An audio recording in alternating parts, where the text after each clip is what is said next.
Good morning, everybody. It is day 15 of the suffering. It's Monday. It's week 3.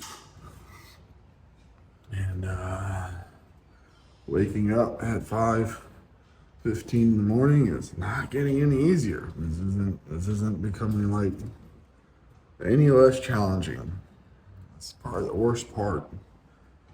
It's waking up extra early. But the thing is, whether I wake up at this time or 30 minutes later or 40 minutes later, I'm still going to feel the same way. So it's like, at least this way, I'm being productive and getting closer to my goal. All right, I'm going to do this 20 minutes. I'll see y'all in the kitchen.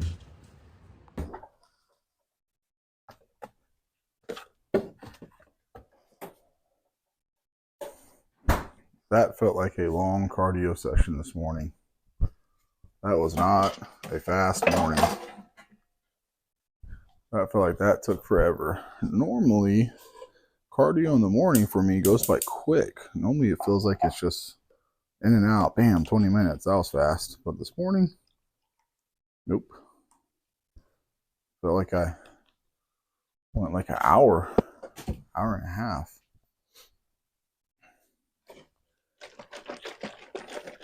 I don't know if I'd want to be on that thing for an hour and a half.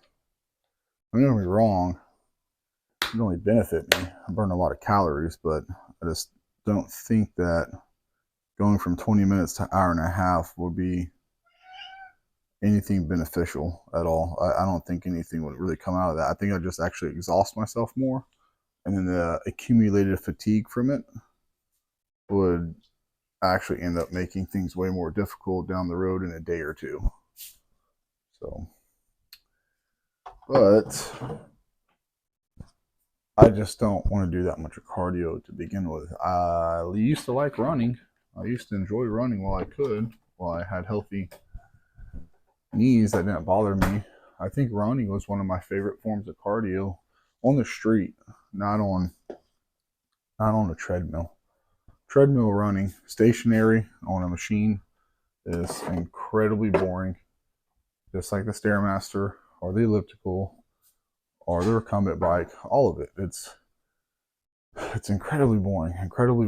But running on the street, hitting the pavement, was cool because like you could run a further distance and you can actually see it. It wasn't just off the time, like, oh, cool, I went 2 minutes longer. No, if you ran for 2 minutes, it was a dramatic amount of distance that you covered, and you could be like, oh, last week I stopped at their driveway, or yesterday, or whenever, and this time I made it all the way to this driveway, which is, man, that's like 5 houses down. That's far, hell yeah. And then the next time you push a little further and further and further, and next thing you know, you're running the block. You're running the whole block. Whenever I would start doing pavement running for cardio, well, also too, the downside about pavement running is if it's hot, it's hot. If it's humid, it's humid. If it's cold, it's cold. If the wind's blowing, if it's muggy, if it's raining, there's a lot of factors that come into play about what can make running on the streets kind of crappy, especially when it's cold. I never liked running in the cold. I like running in the evenings in summertime, whenever the sun was kind of starting to dip down, but it was still warm. It'd be like maybe 7:30 in the afternoon. I think it was the perfect time to go running. For me, at least. I don't like running in the mornings because it was too humid. It was too muggy. But back to what I was saying. So how I always start off running is I would just walk, obviously, and then I would pick a point from, like, if those lines in the road, like there'd be a concrete and they had like the tar lines that divided the slabs when they poured them. I would just run from one to the next and stop, and then walk for the next, and then jog from one to the other, and then one from the other. If I didn't have that, then I'd run from mailbox to mailbox or driveway to driveway, and then I would increase it to a mailbox and a half, or a driveway and a half, or from a line and a half, and then And then next time I ran, I'd go 2 mailboxes, and then so on and so on and so on until next thing I know, I was running the whole entire block, because I didn't like bringing my phone. I didn't, when I was younger especially, and you didn't really have music. You had iPods. You didn't have cell phones that you could get a hold of every kind of music. So if you wanted music, you either had to have the CD player, and then they came out with the little iPod, like little iPods, and those were cool, but I didn't like having the cord on me and having to put that on me and having the cord come up and swing around. It just irritated me. So I would just run and listen to my breathing. And I didn't like looking at a watch. How long did I run for? That was 30 seconds. That was a minute. That was 2 minutes. I liked tracking my progress by distance. Now, I would time the total duration of how long I was out there, because then I'd be like, okay, cool, I ran the block in 15 minutes. And then next time I'd be like, oh man, I ran it in 14 minutes, 13 minutes, 12 minutes. So I knew I was getting faster. So I knew I was getting better. My endurance was getting better. My cardiovascular was getting better. So if I made it back to the same spot in a shorter time, I knew I was getting better. So then what I would do is I would start increasing the distance of where I ran. So that way I can continue to keep the same time, which would be about 15 to 20 minutes, but covering a greater distance in a shorter amount of time. Like increasing the speed difficulty on the Stairmaster or the treadmill or the recumbent bike or whatever. You're increasing the difficulty level. And then some days, you know, when you're tired and you're feeling good because you run the same distance, and then you look at the time and you're like, ooh, 24 minutes to run something I normally do in 18 minutes. And then you kind of get an indicator like, okay, I think I might be getting tired, or I think I might need a little break. And then from that, you can decide if you want to take a break from it for a day, skip a day, just walk next time, or if you just need a rest day in general from everything except for the diet. Okay, 6 o'clock. So I'm going to go ahead and eat. See you guys at 9. Back from the weekend, back at work. Same old song and dance. 9 o'clock, chicken and rice. Oh man, feeling pretty good today. This weekend wasn't that bad. Cravings weren't really an issue. Hunger wasn't really an issue. I mean, I was hungry here and there towards my meal, but it wasn't bad. I wasn't miserable or anything like that. It was definitely doable. So that was good, at least on Sunday. Saturday was pretty bad. Saturday was pretty awful. Sunday I did real good. And then, believe it or not, I'm not actually hungry right now, which is, I guess, good, because I'm not like suffering too bad. Which is, well, I guess it's a sleep thing. But when you get enough sleep and an adequate amount of rest, because yesterday was Sunday, I got a lot of rest and I took a nap, slept in, went to bed early. So I don't know if that curbed the appetite or not, but I'm pretty good today. But I got a lot of stuff I got to do, so I'm going to be busy all day at work, lifting and twisting and turning. I'll see how my mood goes throughout the day, at least for hunger. It's crazy to think that this is already day 15. I've already got 14 days behind me on this, and I'm working my way to day 90, one meal at a time. I can't tell you how many times I've done this and known people that's always like, I'll start tomorrow. And tomorrow always becomes yesterday. And the next thing you know, it's been 2 months. And it's like, man, if I just would have started when I said I was going to start and stuck to it, I would have only had 1 month left to go. But instead, I just kept saying tomorrow, and tomorrows kept piling up into the yesterdays. And now here I am, and looking worse than I did 2 months ago, and still haven't started. I've been there before.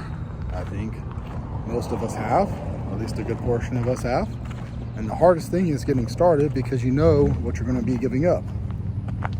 I'm going to be giving up salt and seasoning and flavor, and going out to eat, and going out to dinner, and eating breakfast, having all these fun foods and snacks, all for what? A body image? To be a little leaner, have a little less blood pressure, have a little lower cholesterol, have a little less joint pain, a little less stomach discomfort. Is that really worth giving up all that? To some people, the answer is no, it's not.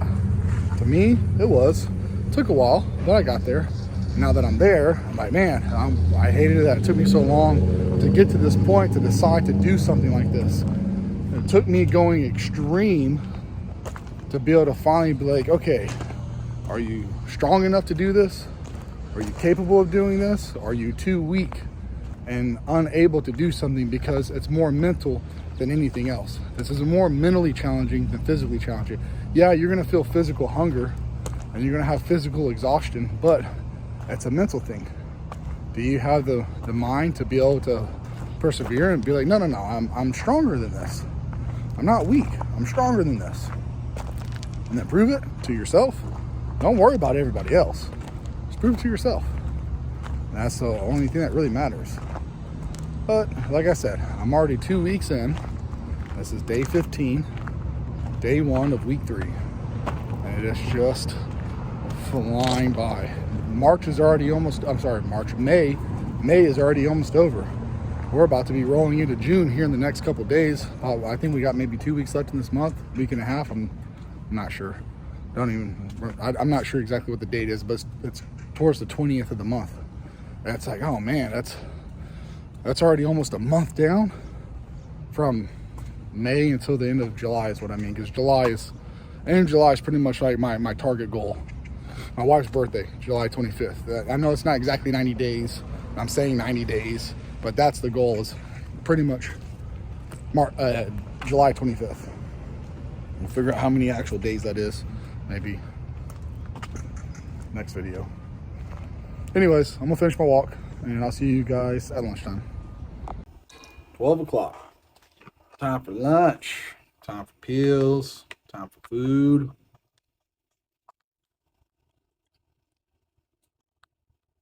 Time for a little break from banging and slanging on some chains all day.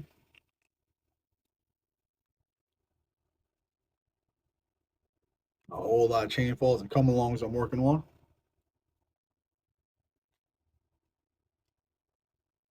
I figured like that would be enough, right? Picking up heavy chain falls and come alongs and whipping them around, but nah, not enough for me. Not enough punishment for the day.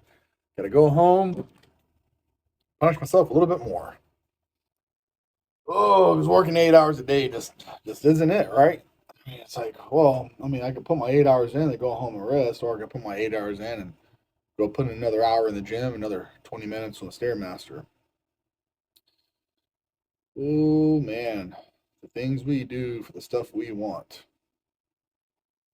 I'm looking forward to this meal. I boiled my chicken yesterday, and I think I boiled it to perfection because it's dry, but it's just the right amount of dry where it's not like chalky, but it's not quite cardboard. It's kind of somewhere in between. So it's not too difficult chewing it. It's not too difficult swallowing it. Still got to use water to get it down, but I'm still getting it down. Just heated it up, so I'm letting it cool down for a minute. Chicken and rice, man, day 15. Day 15 of suffering. And like I was saying earlier, it's supposed to be for 90 days, but I said 90 days, right? That's just because I started sometime around the beginning of May. I don't remember the exact date, but it was sometime about 15 days ago. So it's the 20th. So I started May 5th. So May 5th to July 25th. That's pretty much the goal, because that's whenever my wife's birthday is, on July 25th, and I'm not going to not do something for her birthday. So it's just kind of one of those things that like I'm going to enjoy that day with her. So that will be the day that I break my diet for her birthday. So 15 days in, going good. And so I should say 3 months, not 90 days. That's what I should do. I should start saying 3 months instead of 90 days, because 90 days isn't really necessarily the mark. It's just July 25th. Anyways, I'm gonna eat my food. I'll see you guys in the gym. Man, we are back in the gym. Another Monday.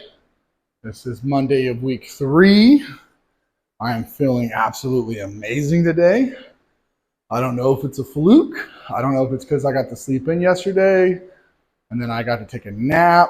I don't know. But I can tell you today is night and day from how I felt last week. I feel great. I'm in my head. I'm hoping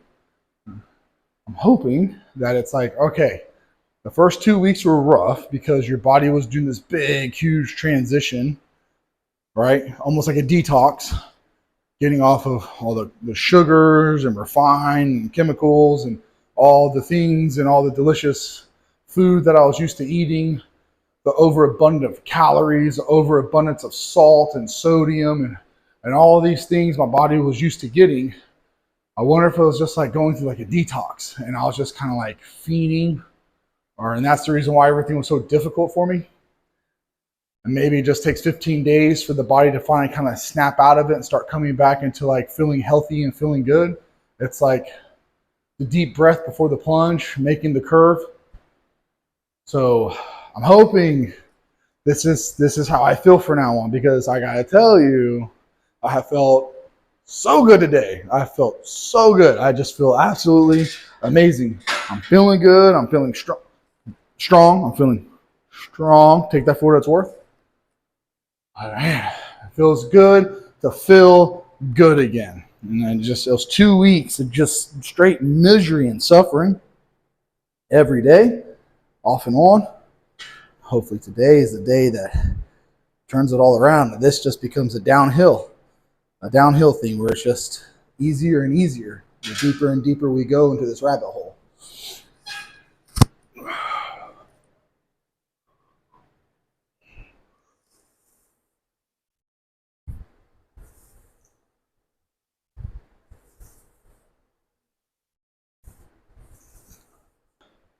Well, something's clicking because last week I did this weight 185 for 10 and I just got 12. So something is finally clicking. I think my body has got over the hump. Now, I might be speaking prematurely. I might come around and bite me tomorrow. I might be like, but I'm going to ride this high for as long as I can. And I know for every high, there's a low. And the higher the peak, the lower the dip. I get that. But let's just hope this is like a 3-month peak and it lasts a really, really long time. Okay, so this is 180 pounds. It's 4 plates. I did this last week for 10. So let's see if I can bang this for at least 10, 11, or 12.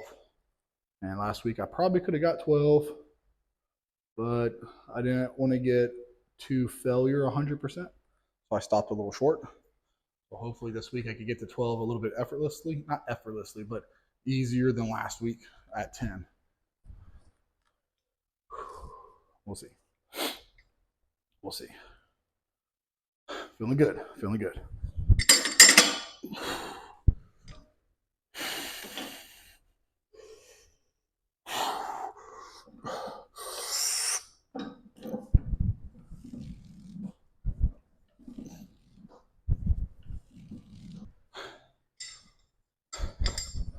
$12.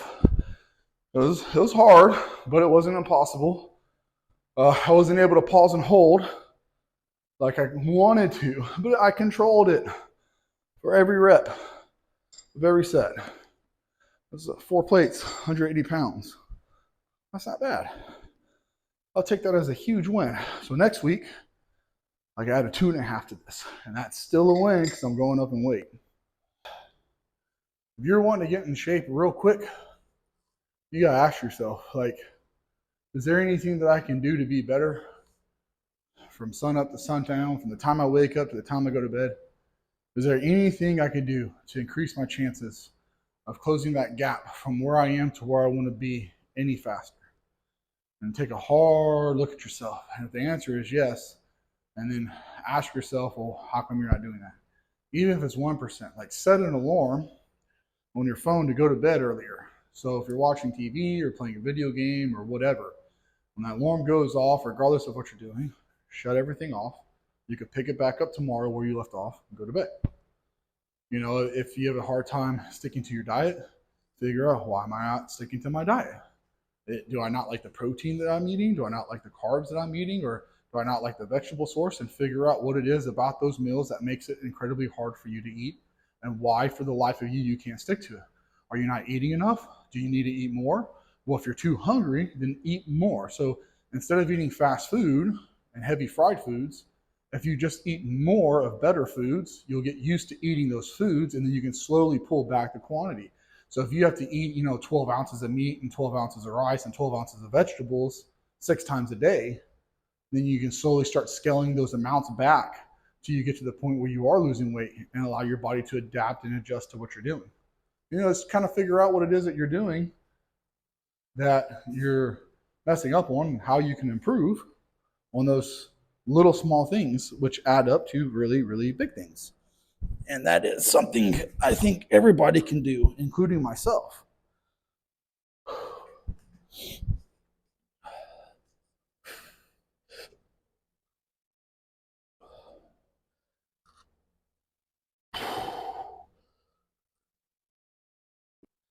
As usual, when I do one arm movements, when I do my top set on one arm, I like to rest at least a minute before I do the other arm. And if you take about 15, 20 breaths, that puts you around 45 seconds to a minute. If you take 1, 2, put you about 45 seconds to a minute, depending on how fast you're breathing.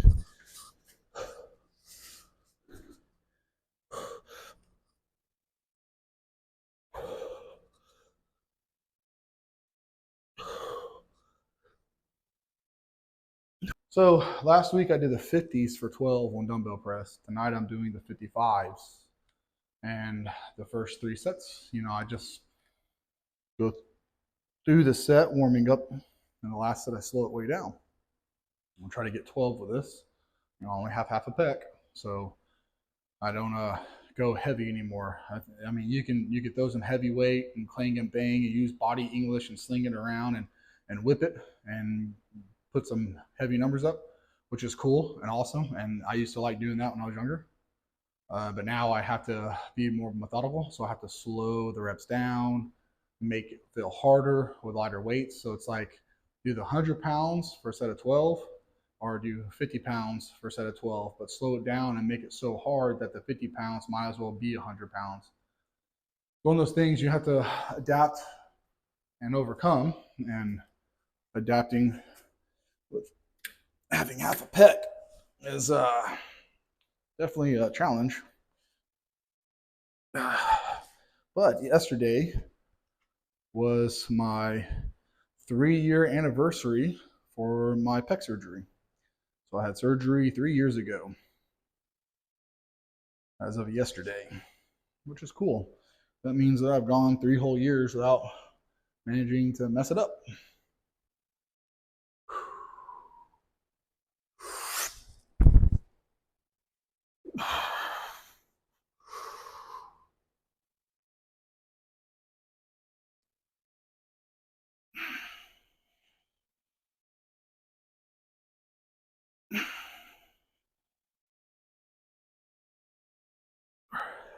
Well, 55 for 10, which is 2 less reps, but it's 10 pounds heavier total.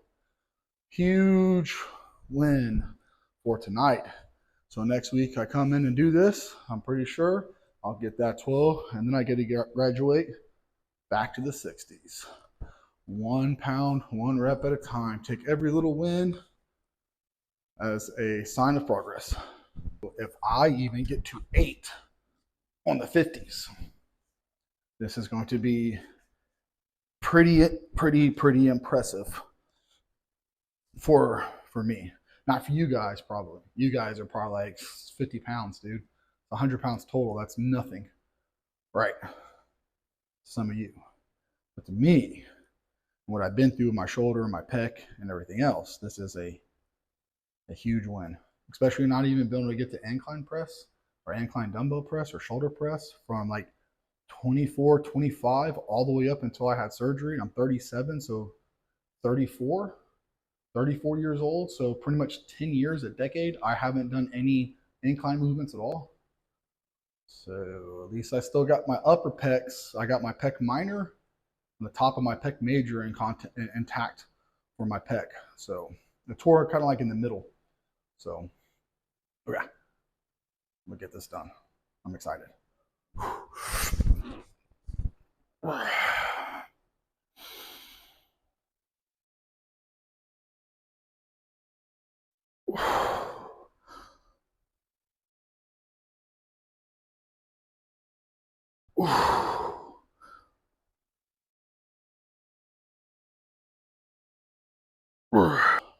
Well, worse than what I even thought. I got 7, and it was pretty much failure. I hit 7, and I was like, oh, come on. Got it. Come on, 8. And I know I'm not trying to go to failure, but I was like, I want that 8. So I came down, and I was just like, yep, that's not going back up. So that was that, but still 10 pounds heavier than last week. Big win. Last movement of the night, got the good old notorious, well-known, oh so well-known pec deck. I'll be doing this for 15. Last week I did 50 for 15, which isn't really true. I don't know how many reps I did. I was just doing them. So tonight I'm doing 60. I'm gonna try to do 15 with it because this is something that isn't very comfortable on my shoulder.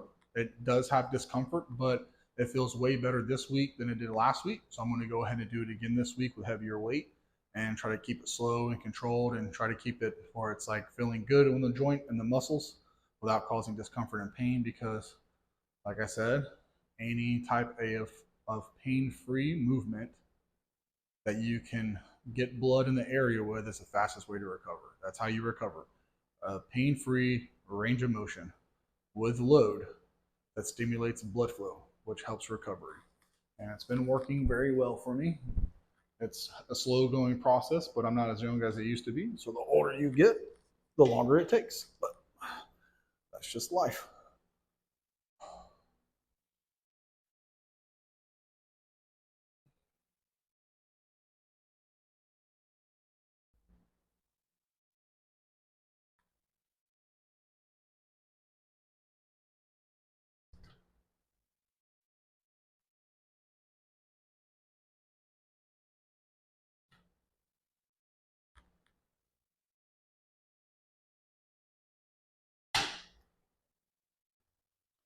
Okay, what I just realized right now while doing these, coming to a moment, coming to a realization, is I've always tried to do these with a really deep stretch because everyone says get this big, huge, deep stretch. But honestly, even when I had a healthy shoulder, I feel it in my shoulders.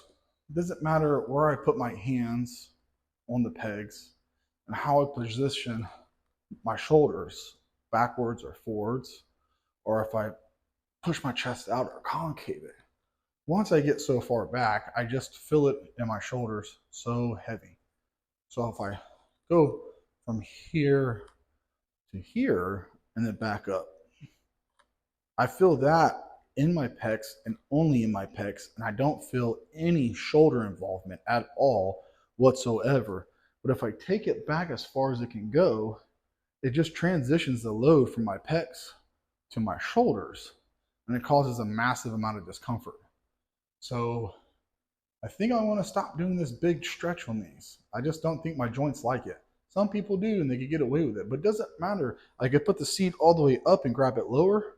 I could put the seat down and grab it higher. It doesn't matter where I grab the pegs in correlation of my shoulder joint. Once I go so far back, it's just a massive amount of discomfort. Even with the cable crossovers, doing cable crossovers, everyone talks about this big deep stretch, but honestly, when I do that big deep stretch, the only thing that happens is I get a massive amount of shoulder discomfort, no matter which position, low, high, middle, doesn't matter. But if I come just to my elbows or even with my body, like my arm is just even my body, not pushed behind me, just even. It just always feels like it's on the chest. So I don't know why. For the life of me, all these years, I haven't stopped doing that. So it's just kind of like, I'm going to stop doing that. I'm going to do a shorter range of motion and just keep the load on the chest. And if that's not proper form or range of motion, I don't care because it doesn't aggravate my shoulders. So that's what I'm gonna start doing. Okay, so after this, I got 20 minutes on Stairmaster. So I'm gonna jump on the Stairmaster and do this for 20 minutes. And then after that, I gotta do my protein shake, and then I'm going to get the tanning salon because fat looks better when it's tan. If I want to be a bodybuilder, I gotta look like a bodybuilder, and all bodybuilders are tan. So I gotta get my tan going. I know a lot of them do spray tans, but you know what? I don't want to have to worry about putting that all over my body. I'd rather just get that vitamin D. So today has been a great day. Had a great day at work. Felt good all day. Had an amazing workout. Everything's going really well. Can't complain. So now that I'm done working out, I did all my meals already and prepped everything. So now we're heading to the tanning salon because it's such a beautiful day and sunny out. It's like, you know what? It's a great day to go to a tanning booth. So we're going to go tan because we got that membership, trying to get a little bit more color this year. But also, I'm kind of wondering, I know it's probably not what it is, but whether you realize it or not, like they promote these tanning beds to help with vitamin D. You get out in the sun, you get vitamin D. And they actually said that these tanning beds actually give you vitamin D. I don't know if it's true or not, but if I got like this super dose of vitamin D yesterday from the tanning salon, I'm wondering if that's why my energy levels and my mood is so much better from all the sunlight, because I spend 8 hours a day in a room besides when I go on my 2 10-minute walks. That's the only time I see the sun all day. And then I'm in the gym working out, and I'm in the house cooking food, and I'm not really in the sun anymore. And I used to always be in the sun all day, every day. And because I'm not really in the sun, even though I'm taking vitamin D, I wonder if I'm just not getting enough. And it's like a supercharged dose of vitamin D. And I don't know if they actually give you vitamin D or not. It's just, I know that's what they say to help promote people to want to use them. But it could be all bogus BS. But whatever the case is, I'm going to go get tanned. That's going to be it for the video, guys. Thanks for watching. I'll see you tomorrow.